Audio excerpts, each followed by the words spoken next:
মাধ্যমিক পরীক্ষার জন্য আগের ভিডিওতে আমরা ডিসকাস করেছি সেট নাম্বার 1। তো আজকের ক্লাসে থাকছে ভৌত বিজ্ঞানের একটি সেরকমই সেট নাম্বার 2। টোটাল যে 90 মার্কসের এক্সাম হয়ে থাকে সেই 90 মার্কসের টোটাল সলিউশন আমরা আজকের ক্লাসে দেখে নেব। তো প্রথমে আমরা এই সেটটাতে এমসিকিউ দিয়ে শুরু করতেছি। প্রথম যে এমসিকিউটা দেওয়া রয়েছে, বায়ুমণ্ডলের কোন স্তরের উষ্ণতা সর্বনিম্ন? তো রাইট অ্যান্সার হয়ে যাবে অপশান সি, মেসোস্ফিয়ারের উষ্ণতা সর্বনিম্ন হয়। 2 নম্বর যে কোশ্চেনটা আছে, বয়েলের সূত্রে পিভি বনাম পি লেখচিত্রটি কোন প্রকৃতির হবে? তো রাইট অ্যান্সার হবে অপশান বি, রাইট অ্যান্সার। 3 নম্বর যে এমসিকিউটা রয়েছে, আণবিক ভরকে যদি এম দিয়ে ডিনোট করা হয় এবং বাষ্প ঘনত্বকে যদি ডি দিয়ে ডিনোট করা হয়, তাহলে এদের মধ্যে সঠিক সম্পর্কটি হলো, আমরা জানি আণবিক ভর সমান 2 গুণিত বাষ্প ঘনত্ব, অর্থাৎ অপশান ডি, এম সমান 2D। পরের যে কোশ্চেনটা রয়েছে, আদর্শ পরিবাহীর ক্ষেত্রে তাপ পরিবাহিতার মান কত? তো আদর্শ পরিবাহীর ক্ষেত্রে তাপ পরিবাহিতার মান হবে অপশান ডি, অসীম। 5 নম্বর যে এমসিকিউটা রয়েছে, বস্তু অপেক্ষা ছোট অসৎবিম্ব গঠিত হয় কোথায়? তো উত্তল দর্পণে সবচেয়ে ছোট অসৎবিম্ব গঠিত হয়, option A is the right answer. 6 নম্বর যে এমসিকিউটা রয়েছে, পৃথিবীর আকাশ নীল দেখায় আলোর কোন ধর্মের জন্য? তো আকাশ নীল দেখা এটি আলোর বিক্ষেপণ ধর্মের জন্য দায়ী, অপশান ডি হয়ে যাবে রাইট অ্যান্সার। 7 দাগের যে এমসিকিউটা রয়েছে, ওয়াট ভাজিতক অ্যাম্পিয়ার এটি এর একক কোন এককের অনুরূপ হয়? তো ওয়াট হচ্ছে ক্ষমতার একক এবং অ্যাম্পিয়ার যেটা হচ্ছে তড়িৎ প্রবাহমাত্রার একক, যেটি কার সঙ্গে সমান হবে? Volt, VOLT, option C right answer. তো কী করে হবে? আমরা কি জানি, পি সমান ভিআই, পিটাকে বলা হয় ক্ষমতা, ভিটাকে বলা হয় বিভব প্রভেদ, আইটাকে বলা হয় প্রবাহমাত্রা।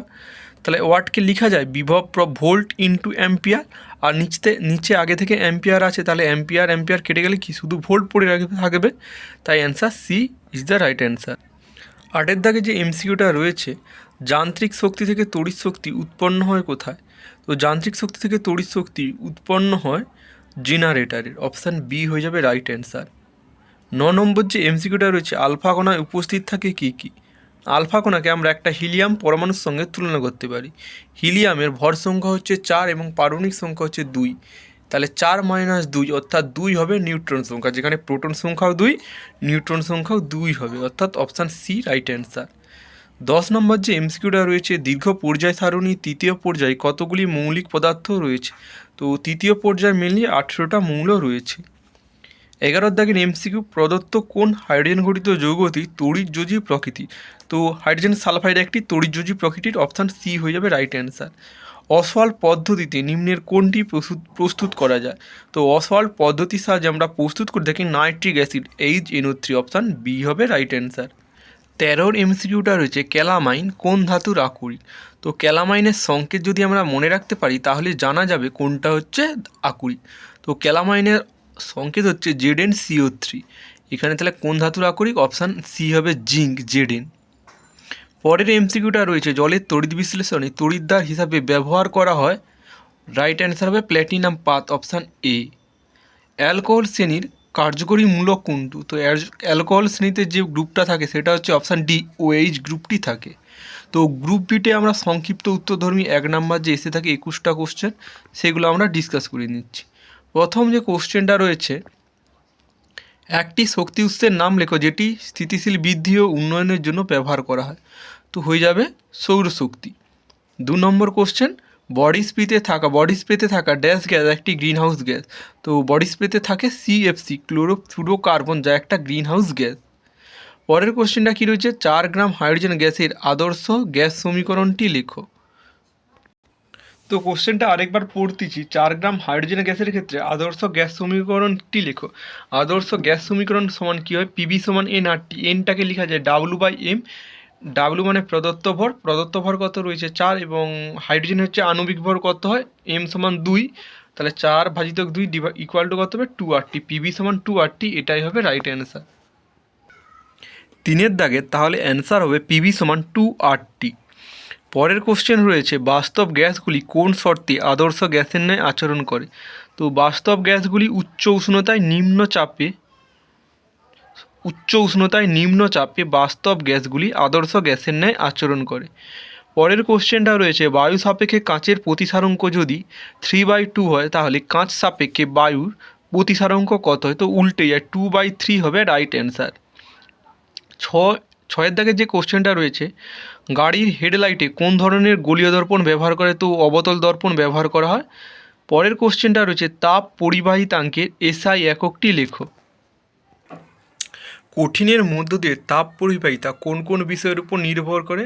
কিউ সমান K A θ1 θ2 - θ1 into T divided by D, যেখানে এ হচ্ছে পরিবাহীর ক্ষেত্রফল, θ2 - θ1 হচ্ছে পরিবাহী দুই বিপরীত পৃষ্ঠের উষ্ণতার পার্থক্য, টি মানে সময়, ডি মানে ওই কঠিন পদার্থের বেদ। এখান থেকে কেটাকে বলা হয় তাপ পরিবাহিতাঙ্ক। তাহলে তাপ পরিবাহিতাঙ্ক কে সমান কিউর সঙ্গে ডি গুণ হবে divided by A into θ2 - θ1 into T. এখানে কিউর একক এসআই কত হয়? জুল হয়, এবং ডির একক হচ্ছে কি মিটার, আর ক্ষেত্রফলের একক কি মিটার স্কোয়ার। তাহলে এই মিটারটা কেটে যে 1/মিটার থাকবে, মিটারটা উপরে গেলে মিটার ইনভার্স হবে। আর θ2 - θ1 এটা যেহেতু উষ্ণতার একক কি কেলভিন এসআই, তাহলে কেলভিন ইনভার্স, আর টিটা 1 আকারে গেছে উপরে উঠলে তাহলে সেকেন্ড ইনভার্স হয়ে যাবে। তো রাইট অ্যান্সার হবে এখানে joule, metre inverse, kelvin inverse, second inverse. 8 দাগে যে কোশ্চেনটা রয়েছে বাল্যচক্রে কোন শক্তি কোন শক্তিতে রূপান্তরিত হয়? তো বাল্যচক্রে তড়িৎ শক্তি যান্ত্রিক শক্তিতে রূপান্তরিত হয়। পরে 9 নম্বর কোশ্চেনটা রয়েছে একটি বাল্বের রেটিং হচ্ছে 220 ভোল্ট এবং 100 ওয়াট, বাতিটি রোধ ও প্রবাহ মাত্রা নির্ণয় করো। এখানে পির মান কত দেওয়া আছে? 100 ওয়াট, এবং বিভব প্রভেদ ভির মান 220 ভোল্ট। এখান থেকে তাহলে প্রবাহ মাত্রা ও রোধের মানটা জানতে চেয়েছে।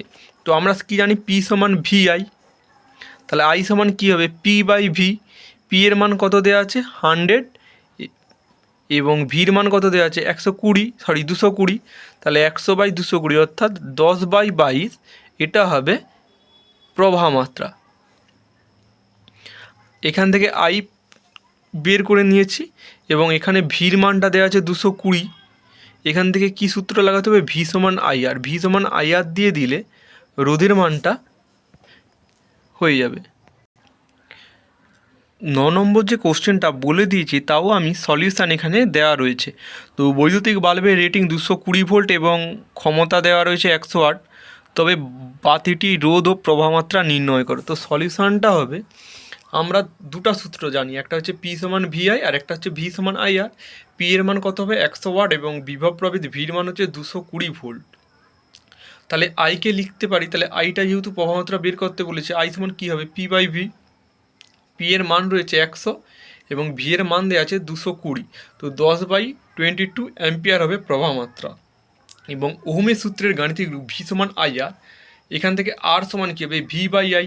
ভি এর মান দেওয়া রয়েছে 220 এবং আইয়ের মান যেটা ক্যালকুলেশন করেছি 10/22, তো এটা ক্যালকুলেশন করলে মেনলি 484 ওহম, এই ওহম চিহ্নটা লিখতে হবে।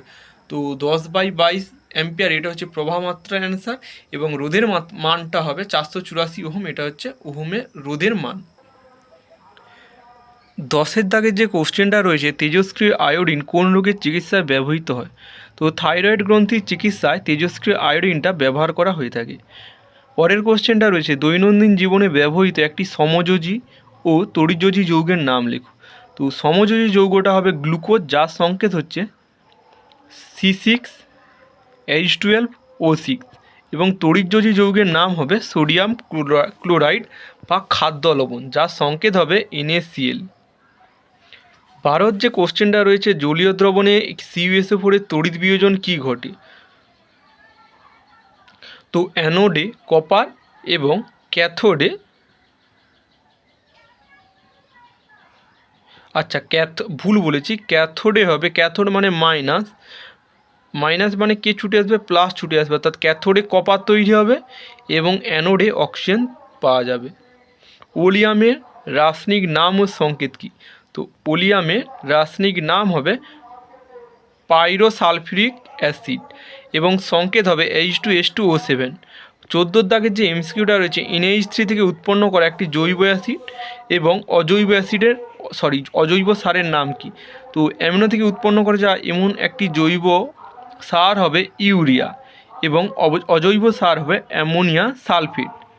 পরের কোশ্চেনটা রয়েছে লাইক আর অ্যামোনিয়াতে কত শতাংশ অ্যামোনিয়া থাকে? তো 35% অ্যামোনিয়া থাকে। সরলতম অ্যালডিহাইডটির সংকেত লেখো। তো সরলতম অ্যালডিহাইডের সংকেত হবে HCHO। 17 দাগে যে কোশ্চেনটা রয়েছে, গামা রশ্মি নির্গমনে নিউক্লিয়াসের কীরূপ পরিবর্তন ঘটে? তো গামা রশ্মি যদি নির্গমন হয় তাহলে নিউক্লিয়াসের কোনো পরিবর্তন হবে না। একটা আইইউপিএসি নামকরণ দেওয়া রয়েছে, তো এটার আইইউপিএসি নাম হবে প্রোপ 1 19 কোশ্চেনটা, সালফান কি? 100% ওলিয়ামকে বলা হয় সালফান। মিথেন হাইড্রেটের সংকেত কি? না 4CH4 23H2O, মানে 23 অণু জল থাকে আর 4 মোল মিথেন থাকে। 4CH4, 23H2O। সত্য না মিথ্যা জানতে চেয়েছে 21 কোশ্চেনটা। তো TNT ট্রাই নাইট্রোটলুইন যেটা বিস্ফোরক তৈরিতে ব্যবহার করা হয়, সেটা প্রস্তুতে কি HCl প্রয়োজন হয়? তো এটা মিথ্যা হবে। TNT প্রস্তুতে আমরা HNO3 অ্যাসিড ব্যবহার করে থাকি। তো 21 অ্যান্সারটা মিথ্যা হবে। গ্রুপ সিতে 9টা কোশ্চেন থাকে এবং প্রত্যেকটা 2 নাম্বারস করে ক্যারি করবে। তো এগুলাই যে 9টা কোশ্চেন রেখেছি, যেগুলো সহজ আছে অর্থাৎ মুখে বলা যায় সেগুলো বলে দিচ্ছি, বাট বেশি বড় বড় হলে সেগুলা স্কিপ করে যাচ্ছি আর কি। তো প্রথম কোশ্চেনটা কী হচ্ছে, ভবিষ্যৎ পরিবেশের ওপর গ্লোবাল ওয়ার্মিংয়ের 2টি সম্ভাব্য প্রভাব লেখো। তো জলবায়ু কী হবে? মরুভূমির যে বরফ সেগুলো গলে যাচ্ছে এবং পরবর্তীকালে ভবিষ্যতে জীববৈচিত্র্যের সংখ্যা হ্রাস পাবে। এই 2টা পয়েন্টের উপর আমাদের অ্যান্সারটা রেডি করতে হবে। 2 দাগের যে কোশ্চেনটা রয়েছে, 8 ATM চাপে 27 ডিগ্রি সেলসিয়াস উষ্ণতায় 32 গ্রাম হাইড্রোজেন গ্যাসের আয়তন কত হবে? তো এখানে পিভি সমান এনআরটি এই সূত্র এঁকে করতে হবে। 3 দাগের যে কোশ্চেনটা রয়েছে, উত্তর লেন্সের সাহায্যে সমশীর্ষ প্রতিবিম্বের রশ্মিগুলি এঁকে দেখা এবং একটি ব্যবহার উল্লেখ করে। তো আতস কাঁচ হিসাবে ব্যবহার করা হয়, বাট ছবিটা একটু করতে হবে, যেটা হচ্ছে উত্তল লেন্সের পিছনে যে ছবিটা তৈরি হয় সেটা। 4 দাগের কোশ্চেন কি? ফ্লেমিংয়ের বামহস্ত নিয়ম কি?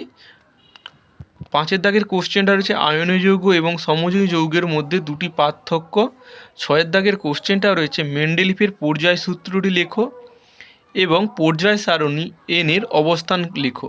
তো এনে একটা ক্ষারীয় ধাতু যেটা 1 নম্বর শ্রেণীতে রয়েছে। অষ্টক সূত্রের সংজ্ঞা লিখতে বলেছে এবং এই সূত্রে ব্যতিক্রম দেখা যায় এরকম 2টি যৌগের নাম জানতে চেয়েছে। পরের কোশ্চেন কি? লোহার মরিচা নিবারণের উপায় কি? তো গ্যালভানাইজেশন করতে হবে এবং লোহাকে গ্রিজ মাখিয়ে রাখতে হবে, তবে মরচে পড়বে না। 9 যে কোশ্চেনটা রয়েছে, এলপিজির পুরো নাম কি? Liquefied petroleum gas. এবং এর মূল উপাদান কি? তো এর মূল উপাদান হবে প্রোপেন এবং বিউটেন। এর একটি ব্যবহার, তো এটি মেনলি জ্বালানি হিসাবে ব্যবহার করা হয়। গ্রুপ ডি অর্থাৎ 3 নম্বরের যে 12টা কোশ্চেন এসে থাকে সেগুলা দেখে নিচ্ছি কী কী কোশ্চেন রাখা হয়েছে। বয়েলস চার্লস ও অ্যাভোগাড্রোর সূত্র সমন্বয় আদর্শ গ্যাস সমীকরণটি প্রতিষ্ঠা করো।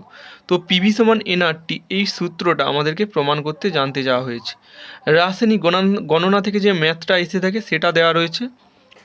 এসটিপিতে 1.12 লিটার এবং CO2 গ্যাস উৎপন্ন করতে কী পরিমাণ বিশুদ্ধ MgCO3কে লঘু HCl-এর সঙ্গে বিক্রিয়া করতে হবে? তো MgCO3 plus HCl equal to কী হবে? MgCl2 plus CO2 plus H2O। তো এই বিক্রিয়াটা থেকে আমাদেরকে ক্যালকুলেশন করে বের করতে হবে। তারপরে কোশ্চেন কি? তাপ পরিবাহিতাঙ্ক কাকে বলে? কিউ সমান KA θ2 minus θ1 into T divided by D. এখান থেকে প্রত্যেকটার মান 1 ধরে নিয়ে আমাদের কে সেই মানটা নির্ণয় করতে হবে। এবং এর কোশ্চেনটা কী রয়েছে, এসআই পদ্ধতিতে তাপীয় রোধের একক কী? আলো থেকে 4 নম্বর কোশ্চেনটা রাখা হয়েছে, স্বল্প দৃষ্টিজনিত ত্রুটি কাকে বলে? মানে কাছের জিনিস দেখতে পায় বাট দূরের জিনিস দেখতে পায় না, যাকে বলা হয় মায়োপিয়া, সেটা লিখতে হবে। এবং ত্রুটির কারণ ও প্রতিকার কী? এখানে কোন ধরনের লেন্সযুক্ত চশমা ব্যবহার করতে হবে সেটা জানতে চাওয়া হয়েছে। এবং 5 কোশ্চেনটা রয়েছে, দুটি রোধের শ্রেণী ও সমান্তরাল সময়ে তুল্য রোধ যথাক্রমে 12 ওহম এবং 5/3 ওহম, তবে রোধগুলি দুটির মান নির্ণয় করতে হবে। তো R1 প্লাস R2 এটা মেনলি ক্যালকুলেশন করতে হবে। এক্ষেত্রে R1 ও R2-র মান জানতে চাওয়া হয়েছে। তো প্রথমেই R1 এবং R2 যদি শ্রেণী সময়ে যুক্ত থাকে তাহলে তুল্যরোধ কত হবে 12 বলেছে। তো R1 + R2 = 12 হবে। এবং দুটি রোধ যদি সমান্তরাল সময়ে যুক্ত থাকে সেক্ষেত্রে তুল্য রোধের মান দেওয়া আছে 5/3, অর্থাৎ R1 × R2 / R1 + R2, এটার মান দেওয়া আছে 5/3। তাহলে R1 × R2 = কত হবে 5/3 × R1 + R2, আর R1 + R2-র মান কত দেওয়া আছে 12, তাহলে 3 × 4 = 12, অর্থাৎ R1 × R2-র মান 20 হবে। এখান থেকে আমরা R1 - R2 ক্যালকুলেশান করবো। তো R1 a - b-র হোল স্কোয়ারের সূত্র লাগাইছি। এখানে কী হয়েছে a + b-র হোল স্কোয়ার -4ab, তাহলে এখানে R1 + R2-র মান হচ্ছে 12-র হোল স্কোয়ার -4 × R1 R2-র মান কত 20, তো 12 স্কোয়ার মানে 144 -4 20 80, তাহলে R1 - R2-র হোল স্কোয়ার = 64, আর R1 - R2 = কত হবে √64, অর্থাৎ 8। তাহলে এক্ষেত্রে R1 + R2-র মান 12 আছে, এবং যে এটা এক্ষুনি ক্যালকুলেশান করেছি R1 - R2 এটা মনে 8। তাই এই দুটো সমীকরণ, এই সমীকরণ আর এই সমীকরণটাকে যদি যোগ করি তাহলে R2 কেটে যাবে।